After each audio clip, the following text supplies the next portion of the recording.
Hey, we're almost good to go, and I want to trust you're hearing me. Let's see. Today, I want to do something different, something really, really different from what I used to do. You always know me to just stand by the whiteboard, and but today I'm thinking, let's do something somewhat different. So let's watch. Good evening. If it's evening in this part of the world, I know for one of those lessons I take overseas, it's in America. This should be about afternoon now.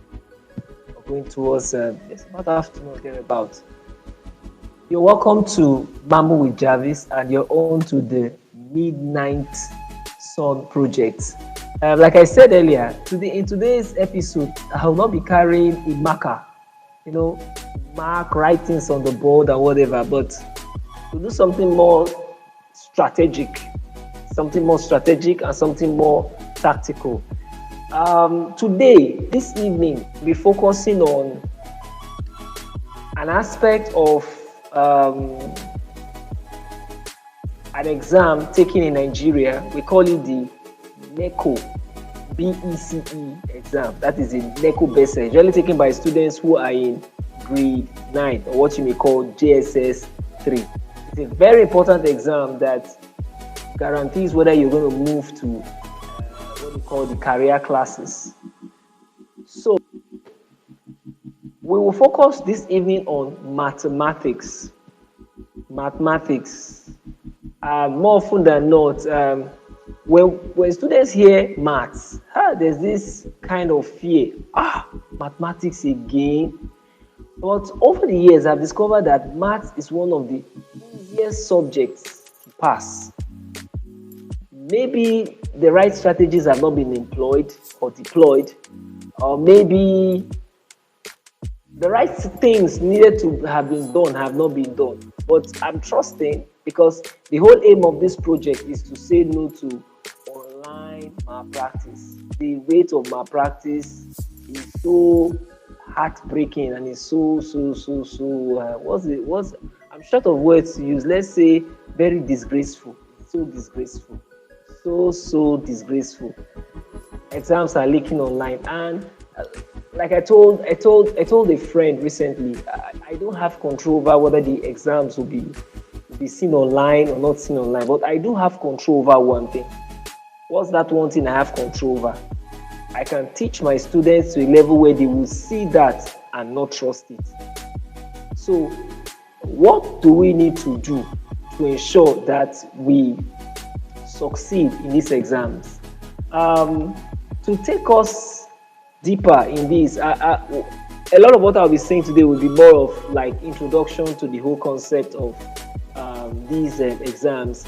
And although our focus will be on the NECO, which is the National Examination Council, that's examining body for Nigeria, in the matter of BECE. But I think some of the ideas I'll be sharing can also be applied to all other exams, especially the exams, the West African exam, school exams, and the likes. To start with, I want to talk about who are the stakeholders in any exam.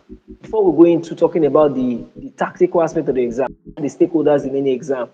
Now, for any exam to be successful, number one, there is an examining body setting rules under integrity to ensure that when students are awarded specific grades, they deserve that grade. Number two, we have the school management who must put in place a structure. So I'm very emphatic on the word structure. Put in place a structure that will ensure that teachers, students work well to ensure that they succeed under integrity. Number three, we have the students. These are the ones who are the people writing the exams. They write the exam. We have the teachers. They provide support for the students by wealth of their experience to ensure that these students are prepared well for this exam. We have the parents. Parents are the ones in very clear terms, pay the school fees and things like that, provide moral support and the likes. But it is important to take note that in all of these I have mentioned, a few of the factors can be controlled. We have control over. Number one, the teacher, and number two, the students. Now, a teacher who has decided that he will not do malpractice has set a very good tone for his students to succeed. I come again. A teacher who has decided not to do malpractice has set a very good tone for the students to succeed. I have a very simple policy. If you fail it, you write it again. And this is something that has driven me to dig deep into mathematics and to see ways in which we can make students perform better at maths. I started my teaching career with further mathematics, and then I moved to maths. I had some setbacks, especially in teaching further maths, and then got me really thinking of the need to upgrade. And much later, I discovered that the students coming to secondary had a lot of knowledge gaps, so I had to drop to primary to take students in primary. And by way of always taking them, I began to understand what the knowledge gap was and how we could actually provide support to fill that gap. Now, to put this in perspective, I've talked about the stakeholders in any exam. I'll come again, maybe if you missed that. We have the examination body or the examining body. We have the school management who puts in place structure. We have the students, we have the teachers, and we have the parents. All of these stakeholders provide something very important to the overall well-being of the exam. Maybe in some future editions, I will take out time to talk more on the stakeholders, because I've seen different exams. If you watch Cambridge exams, man, the examining bodies the examining body are top notch. You can't. There's a structure in place that even when you do malpractice, you'll be caught. And I'm trusting that our own examining bodies like the WASEC and the NECO will come to that level where we can begin to check this as well. Students write Cambridge and they don't do malpractice and they still do well. Why? Because there's something the examining body brings into the cards and enables students to know that they really must prepare very well for it. So, but that will be in some other editions. Like I said, it's more of an introduction, so I'm just trying to scratch the concepts, and in future editions we'll try to dig what to do. See, as much as we have identified the stakeholders in any examination, it's important to identify what to do. So the first counsel I give when it comes to examination is start early. And I'll make fun here. Anytime you start is early. It's just that the strategy you will deploy will be different. I come again. Anytime you start is early. I know a lot of profs and lecturers or those who are into this industry will argue. But anytime you start is early. It depends on the strategy. I've heard teachers who just come in weeks before the exam and they perform miracles. I've had teachers who have taken for a long time and have also done well. Anytime you start is early. But what's important is the right strategy. For every exam, technically, especially if you're dealing with either the junior secondary school exam, whether at Cambridge or whatever, or the senior secondary school exam, you usually have 2 to 3 years to prepare your students. 2 to 3 years to prepare your students. And understand that not all students will understand at the same rate. And that's why that time lap is given. That time is enough to prepare any student for the exam. So you must have the right strategy. Right strategy. I'll come much later to talk about right strategies. Next thing you need to do is do your analysis.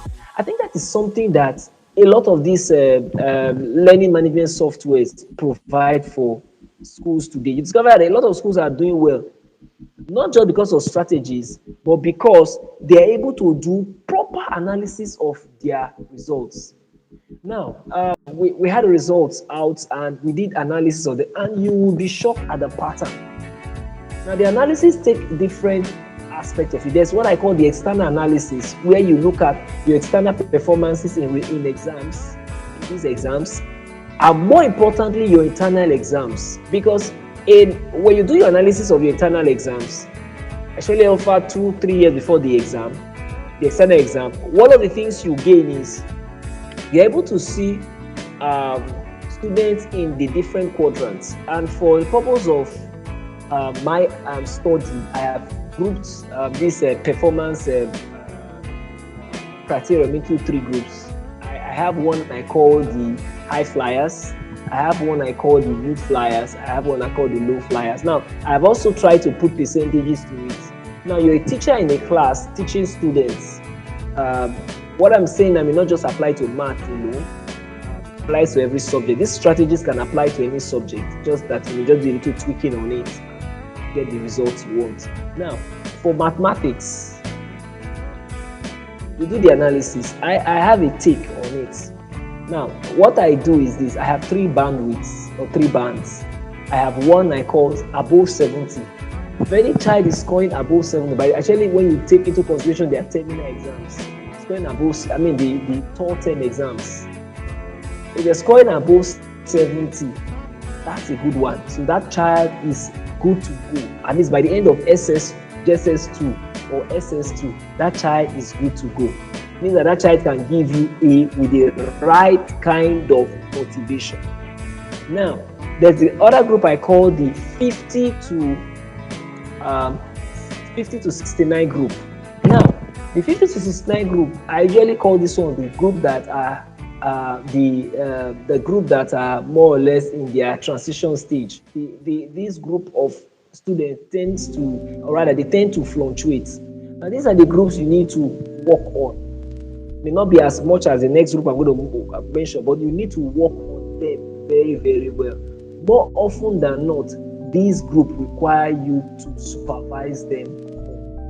70 to 100 may not require so much supervision. All they will require is more work, and shuffle them within that category, and you discover that they'll be able to do very well. Now, the 50 to 69 group, these are the group you need to supervise. And supervision may not be very serious, but you need to supervise them. You need to guide them on the objective, what they need to take care of to get that result. The last group I call the group that are the red flag group. These are those from 0 to 49. And I've had people ask me, why are you taking that white band? Because any child who is not scoring up to 50 in an exam is a red flag. It's a red flag. I've had sometimes I could drop it to 40, but I usually say from 0 to 49. It's safe. It's very safe. Now, how do you handle this group? The best way to handle this group is to take them from the beginning. Go back to the matrix. Take them from the beginning. And for this group, you may need to do topic by topic. Start from grade 7. Take them from grade 7. Take them week after week. Especially when they are in their certificate class. Take them week after week, week after week, week after week. Don't be in a hurry. Week after week, week after week. And then you see them begin to progress. If they're in SS class, especially if you discover that the child is scoring below 40, please, for the first half of the term, take that child back to the GSS category. And you say, can you be embarrassing us like that? No, take the child back to that GSS category. And what you will do is this. Let the child go through those fundamental topics. And when you bring the child back to the classroom, now this will be done concurrently as he's doing his normal classwork, he's going back there. You discover that the child's ability to assimilate the concept will begin to improve. More often than not, students don't do well because there is something blocking their assimilation, their ability to catch up what you're saying. So you need to take them back and start afresh. So I think if you apply that, it will help. Something else you must notice during analysis, this is more like crash program analysis, but the truth of the matter is that at the end of every session, you should be able to know students who will cause problem for you. And so what do? You provide more support for them. Like something I've done by the grace of God, something I've done for myself in preparing my students now for this grade 12 exam, the external exam coming up next year, is that I have been able to identify students who may pose a threat to my results. So what I will do, what I plan doing now is to isolate them and give them special coaching. Now, sometimes students who are not doing well in class, they require isolated treatment. They may be very timid and shy, flow with the normal pace of the class. So you need to identify them and find fun ways to address their needs. Now, another important thing you must take note of in what to do is you must work on their confidence level. I'm a fan of Jose Mourinho. I have their reservation about him and things like that, but I picked a few things from him that I think can help us. Success is a mentality thing. To succeed in any exam is a mentality thing. The last junior WAEC exam, I was privileged to, we had a math teacher, but I was privileged to provide a bit of external support. And for the 3 days, because I do that always in my school, once it's getting to the exam for JSS3, I always engage them. In fact, sometimes before the exam, on the day of the exam, I'm with them. I'm like a coach for the exam. I am talking them, I'm putting all their psyche together, because more often than not, students fail because of poor psyche. So you need to psych them up. You need to talk them. You'll be surprised. At the end of the exam, one came to me and said, "Sir, we love you." I was smiling. You understand? I was smiling because why? Once a child's confidence is well addressed, that child will end up doing well in the exam. Now, to close this aspect, because it's a very broad one, to close this aspect, you must deal with what I call the element of surprise. Whenever you're preparing students for any exam, help them to deal with the element of surprise. Element of surprise. See, no matter how well you have taught your students, there will always be the element of surprise. And to deal with this, you need to teach your students to understand concepts. They must understand the concept. I've done a lot of research. I started taking grade 9 in, I think that was 2021. That was my first experience with grade 9, with no experience of grade 9. But I came up with a very simple strategy. What was it? I taught the children, because I taught them in grade 8, so it was quite easy. So inheriting a class you had taught before. What I did was simply this. I took them back to JSS1. We covered JSS1 work, covered JSS2 work. And when the result came out, it showed for it. So you must teach your children to handle the element of surprise. See, no matter how well you have taught the student, those elements of surprise will come up. And how well they deal with that element of surprise is what will guarantee their success. Hear this, it is not to cover the skin. As important as covering the skin, it's more important for your students to understand the concept. So then comes the other important aspect, which I will just finally talk about today, as in talk about under what to do.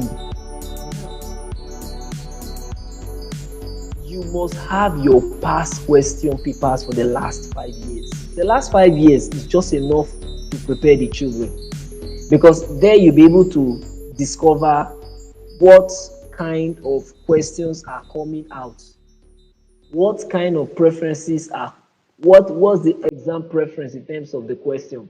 The other thing is, there's something that's popping up in my head I should talk about, but I will leave that for future videos, because we're going to be talking about this till the exam. A lot of times, students are failing not because they want to fail, but because of going back to what I called right strategy. There is a right strategy success. It's not just about teaching. There's a right strategy. And I remember I said earlier that there is no late. When you start on time. Anytime you start is early. But what makes it okay is the right strategy you use. So if I come into a class, let's say I'm inheriting a grade 12 class, for instance, and I'm not taught them before, the right strategy for me will be to spool off their academic analysis if that's available, I check out those students who are already doing well.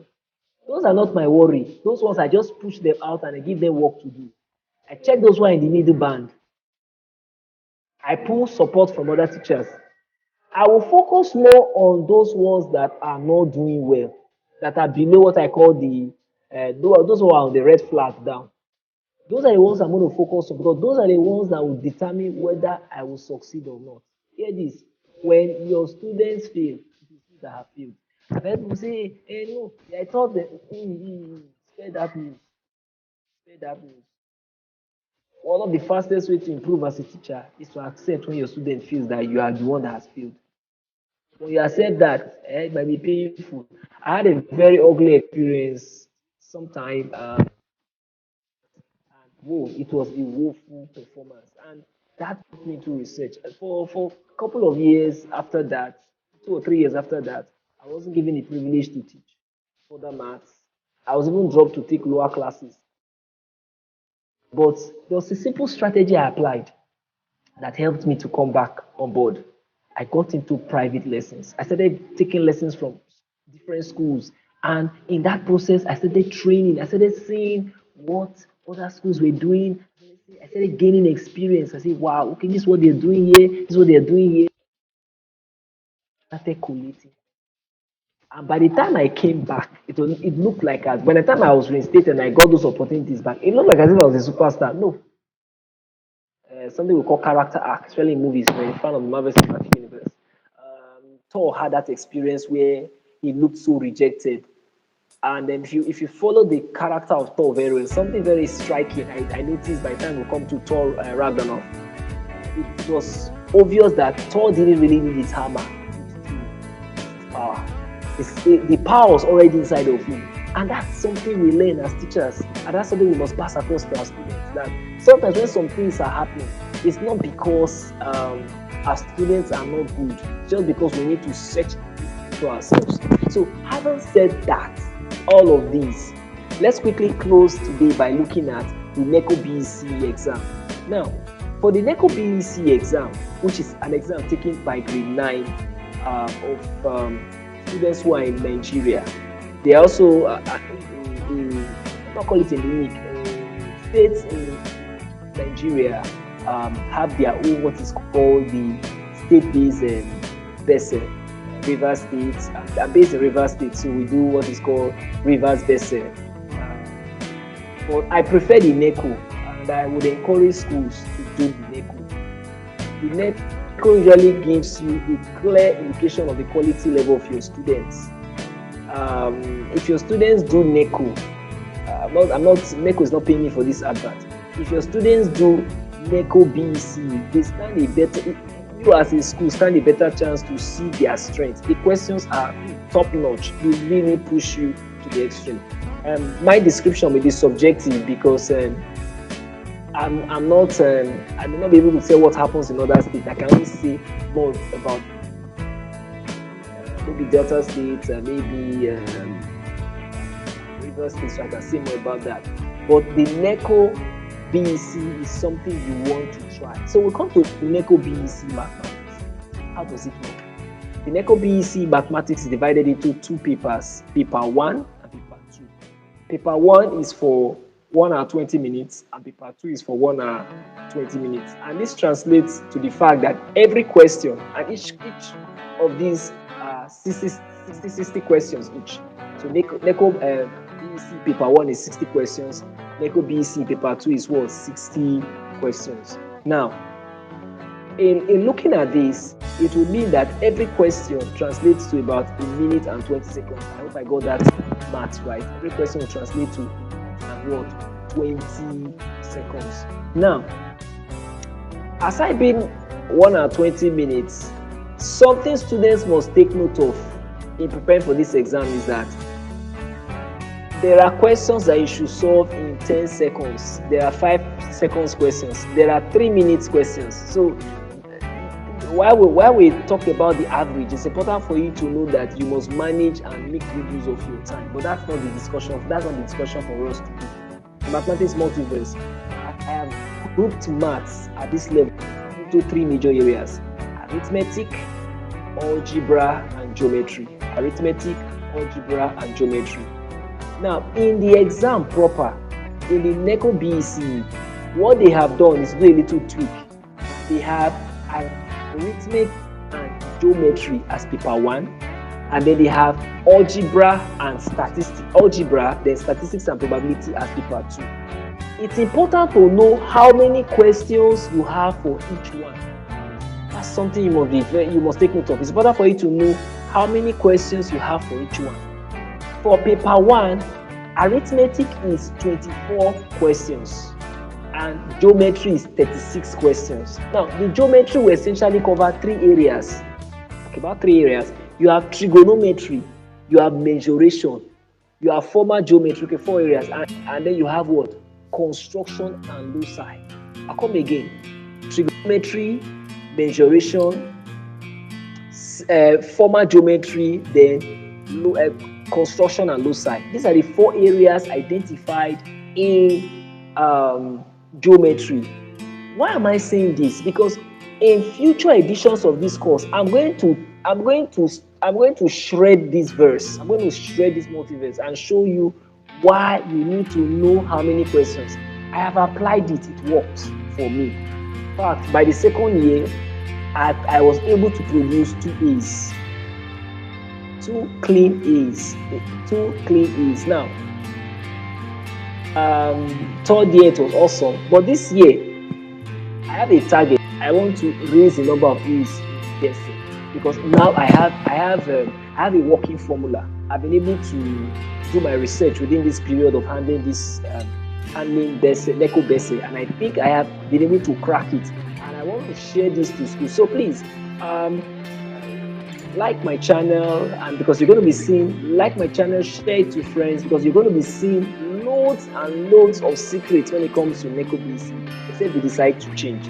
And I have also gathered NECO questions from 2008 and thereabout. So that will be paid for. So if you're interested in having that, you need to contact me privately, and then I'll make it available to you. Why am I doing this? I believe in one thing. The outcome of your result should be the product of work done. So if I've done my work, I usually don't bother so much about whether the students will pass or not. I focus on ensuring that I equip them right. But once I equip them right, they will do well. So back to our discussion. Arithmetic is 24 questions, geometry is 36, and then when we come to paper 2, you have algebra, 42 questions. I'll take a pause here. 42 questions. You know what that means? It means if you don't do well in algebra, you have a problem. If you don't do well in algebra, you have a problem. So you have algebra, 42 questions. Then you have statistics and probability, 18 questions. Now, I always tell my students this thing. You cannot fail more than 2 questions under statistics and probability. This is the cheapest aspect of this exam. 42 questions. 18 questions. You cannot fail this aspect. You can't score less than 16 over 18 here. If you do that, there's a problem. Another area where you shouldn't score less again is arithmetic. And I usually pride myself as a man of geometry, so I expect my students to do well in geometry. But I had a shock one year where my students told me that they prefer the algebra. I was surprised because I usually used to feel that it's quite abstract. But my students said they found the algebra really, really interesting. That's a learning point for me, because it means I've taught a set that has a different perception to learning. So these are the breakdown of the exam. And while saying this, I forgot that there's also a third paper. There's a paper 3. Now the paper 3 is usually for 45 minutes. And I think why I left that one out is because that one is usually sometimes very difficult to predict the questions. But funny enough, I also have developed a formula for detecting what the questions are. Get to find out. In fact, if by the time we start doing analysis of the questions, you will discover that there's a pattern. Every time you pick an exam, try to find out the pattern. For instance, I know that if I'm picking Cambridge, I know the kind of questions I'm going to set. I know that there's like the area of a triangle, you need to know half AB sine theta, half AB sine theta, or half arrow squared sine theta. You know, that's something Cambridge likes to talk about. So if I'm going to teach Cambridge, I should know that very well, because that's something that is important. So For paper 3, you usually have about 2 questions, I think, if I have that right, and you're required to answer everything.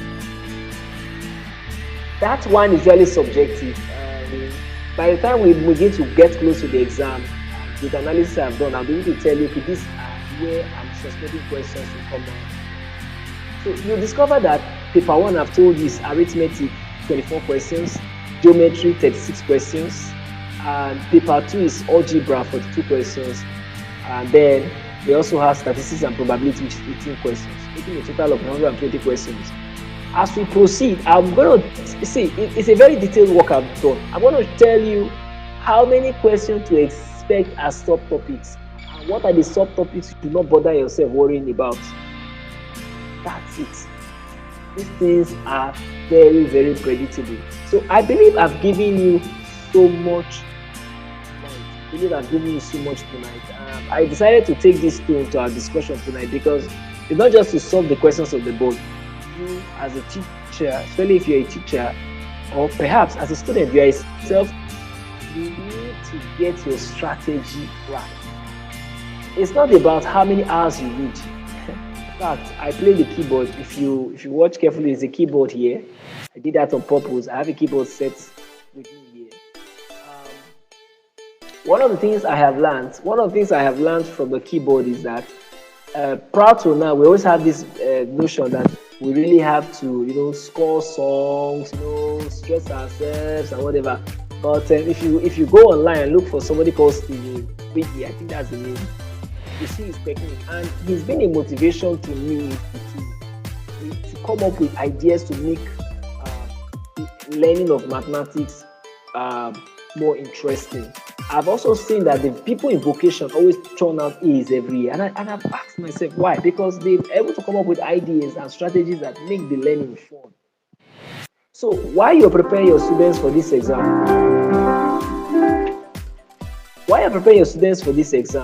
it's important to allow the student to own the learning. The students must own the learning. Gone are the days where we come to class and we do all the talking. No, they must own the learning. Give them tasks. I always tell my students, I'm okay if you fail within the training. It's okay. The one place you're not allowed to fail is on the Champions League ground.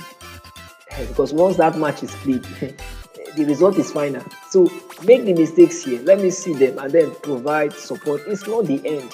It's better you make the mistake here. We'll take care of it. And when you get to the examination hall, you become a better person. I'm trusting I have spoken a lot tonight, and I'll trust you'll be able to remember Mamu Jarvis. I have a page on YouTube. I have a page on TikTok where I do a bit of matrix and fun talk. I have a page. I have a page on Telegram where I dump questions for the exams. And then I also have a WhatsApp group where I do mentorship program. In fact, for this new academic calendar year, we're starting something I call the Math or the Science Mentorship Program. What's it all about? We want to mentor students, take students through online. So your parents, students, teachers can buy into the plan. And what we do is you will learn at your pace. So all you need to do is to contact us. We'll give you questions, we'll solve, we'll show you where to go. Our mission is to say no to online malpractice.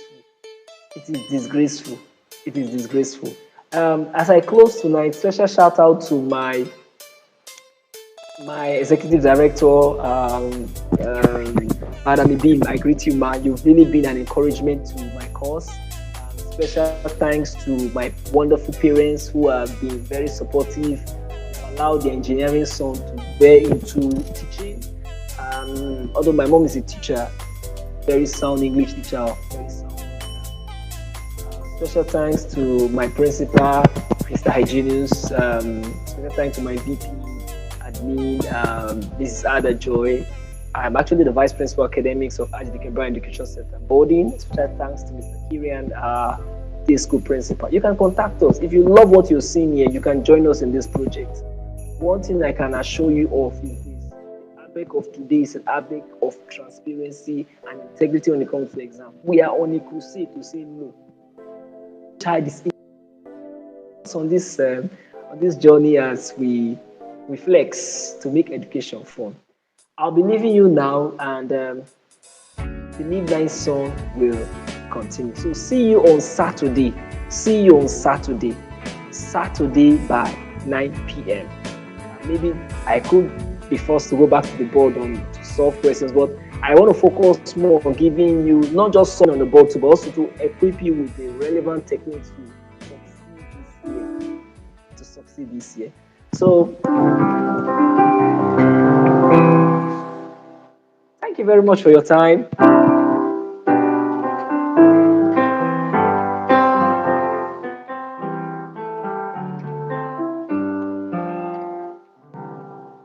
This is Mamu Javis signing out. Thank you.